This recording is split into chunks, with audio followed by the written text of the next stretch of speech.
satu hari ketika beliau sedang berkhutbah, sedang menyampaikan sesuatu yang penting, berada di atas mimbar, menyampaikan firman wahyu dan pelajaran-pelajaran syariat Allah. Tiba-tiba masjid digemparkan dengan suara rintihan. Suara rintihan yang sangat memilukan, seperti suara bayi yang kehilangan ibunya. Sahabat menjadi bertanya-tanya, rintihan apa gerangan? Sahabat menjadi menoleh ke kanan ke kiri, tapi tidak mendapatkan siapa yang merintihnya.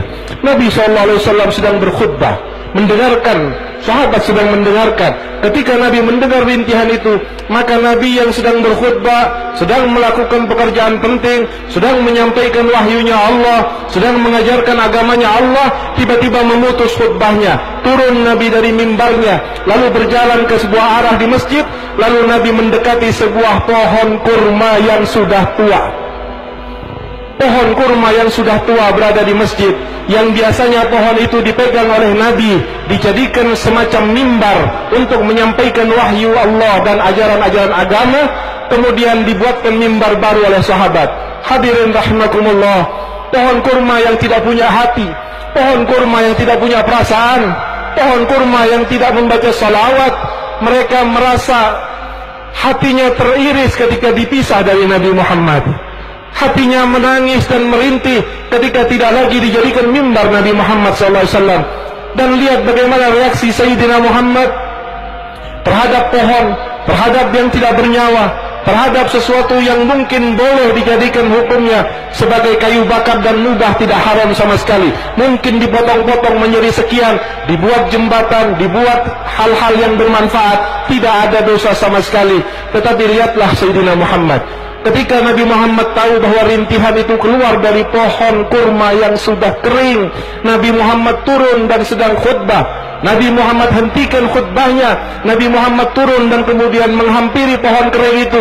Apa yang dilakukan oleh Nabi Muhammad terhadap pohon yang kering? Nabi Muhammad memeluknya bagaikan seorang ibu yang memeluk bayinya. Nabi Muhammad mengucapkan kata-kata yang tidak didengar oleh sahabat. Apa kata-katanya? Dan kemudian menjadikan pohon kurma yang merintih itu tiba-tiba hilang rintihannya. Sebagian riwayat mengatakan bahwa Nabi mengatakan kepada pohon kurma, engkau berhentilah merintih, engkau akan aku jadikan mimbarku nanti di sorga. Baru kemudian pohon kurma itu berhenti merintih. Dan Nabi kemudian mengatakan kepada sahabatnya, wahai sahabatku, jika seandainya tidak aku peluk pohon kurma itu, maka dia akan merintih sampai hari kiamat. Hadirin rahimakumullah, kita bukan pohon kurma. Kita adalah umat yang disebut oleh Nabi Muhammad. Kita adalah umat yang didoakan oleh Nabi Muhammad. Kita adalah umat yang sengaja dicintai oleh Nabi Muhammad. Kita adalah umat yang diperjuangkan siang dan malam oleh Nabi Muhammad. Maka merintihlah kalian kepada Rasulullah agar Rasul turun dari mimbarnya dan memeluk kalian.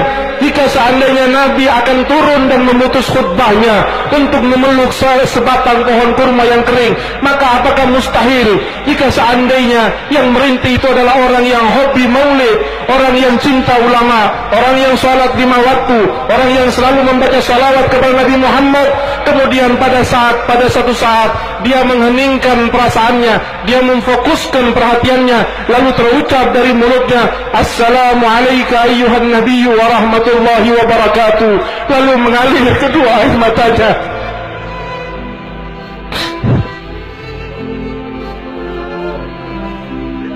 Tidakkah Rasulullah akan memeluknya?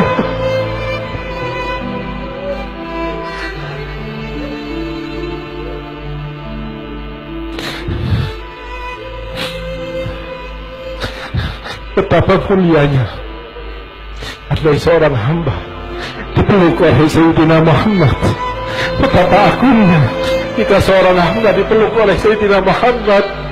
Betapa inginnya kami dipeluk oleh Engkau ya Rasulullah.